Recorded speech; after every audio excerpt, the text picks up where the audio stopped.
Assalamualaikum teman-teman semua, kembali lagi di kelas coding.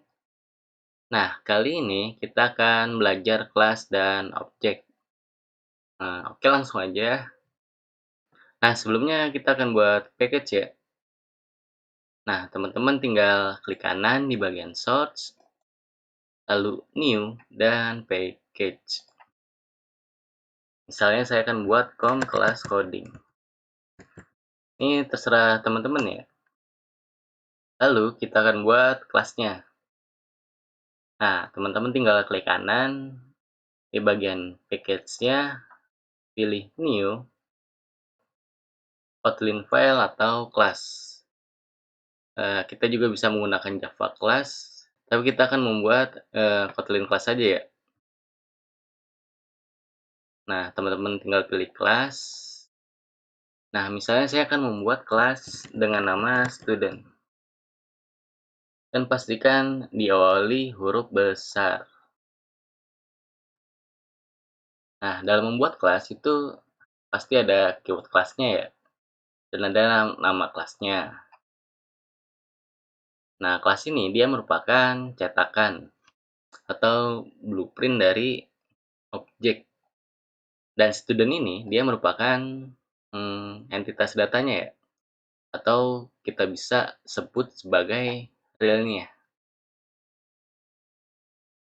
Nah, di dalam kurung kerawal ini, itu merupakan block body dari kelas student-nya. Nah, di dalam body kelas ini, itu ada yang namanya property. Atau teman-teman bisa menyebutnya sebagai field atau atribut. Dan ada juga yang namanya fungsi. Nah, tapi kita akan bahas tentang properti dulu ya. Nah, jadi dalam mendeklarasikan properti itu sama seperti kita mendeklarasikan variabel yang ada keyword val dan var. Lalu nama propertinya, dan teman-teman harus mendeklarasikan tipe datanya nih secara eksplisit. Misalnya di sini tipe datanya string. Nah, di sini dia masih error ya. Coba kita lihat. Nah, properti ini harus kita inisialisasi nih, atau kita deklarasikan secara abstrak. Atau teman-teman bisa menambahkan let init modifier. Tapi kita akan inisialisasi aja. Nah, misalnya seperti ini ya, masih kosong. Nah, lalu untuk mengakses properti ini, teman-teman harus instansiasi dulu nih, atau kita membuat objek dari kelas student-nya. Nah, misalnya kita akan panggil di fungsi main-nya. Ini kita beri komen instansiasi atau membuat objek.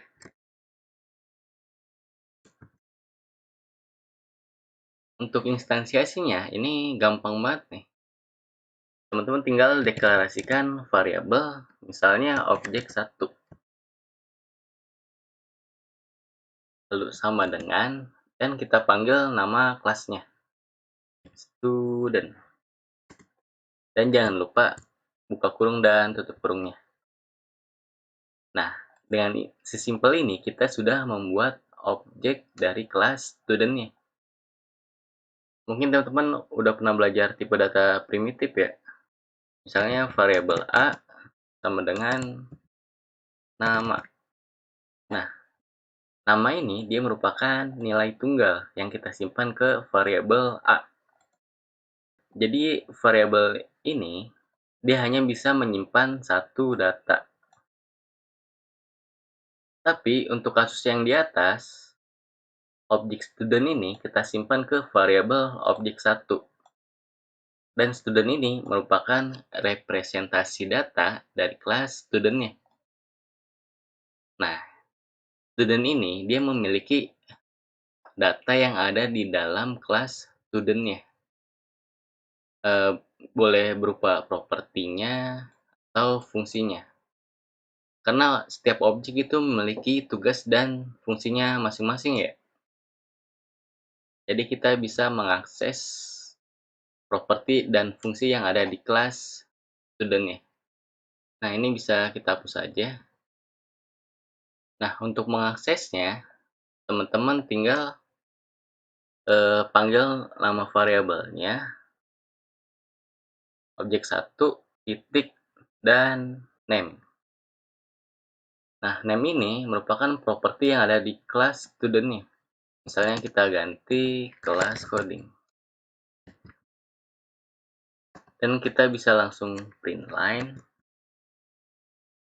Misalnya name dollar object dot name. Nah, seperti ini. Coba kita run dulu hasilnya.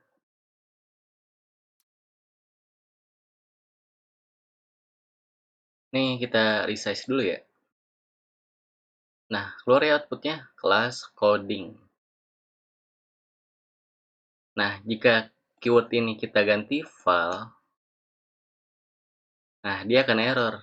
Karena keyword file ini dia adalah immutable atau read only. Jadi kita nggak bisa manipulasi value-nya nih. Ini kita ganti var aja ya. Nah, misalnya teman-teman juga bisa menambahkan data yang lain, misalnya nih, dengan tipe data string juga. Misalnya jurusan dengan tipe data string juga. Nah, di sini kita bisa mengaksesnya. Sama ya, objek satu dot name, misalnya 001 ya. Dan yang terakhir itu eh, jurusannya ya, misalnya manajemen. Dan kita bisa langsung print line aja. Yang pertama itu name dollar kurung buka objek, dan yang terakhir kita print line jurusannya.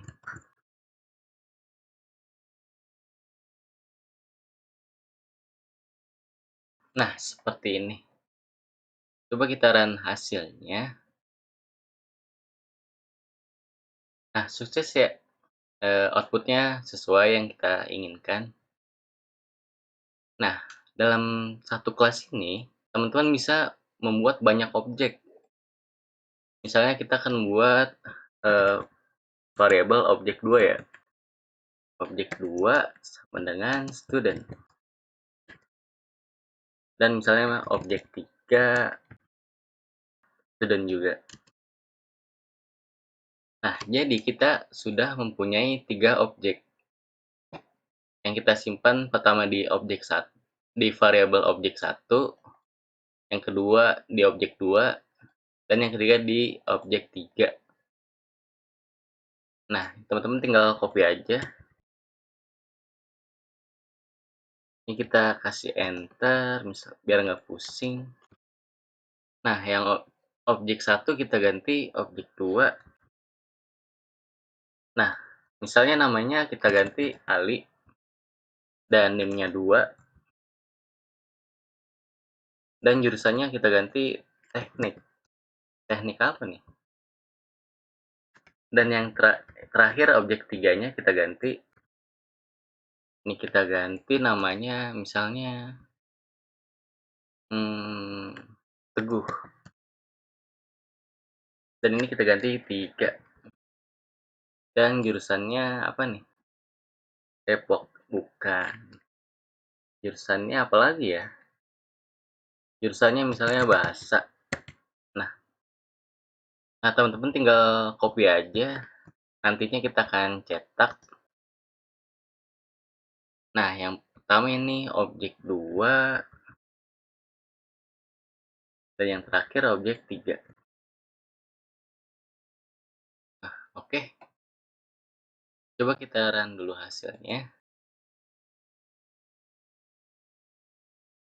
Nah, ini objek yang pertama, ini objek yang kedua, dan ini objek yang ketiga. Nah, jadi dalam satu kelas ini kita bisa membuat banyak objek, dan kita bisa mengakses data yang ada di dalam kelasnya. yang mungkin bisa berupa properti dan fungsi dari kelas itu sendiri. Oke, mungkin itu aja ya. Semoga paham dan semoga bermanfaat. Terima kasih.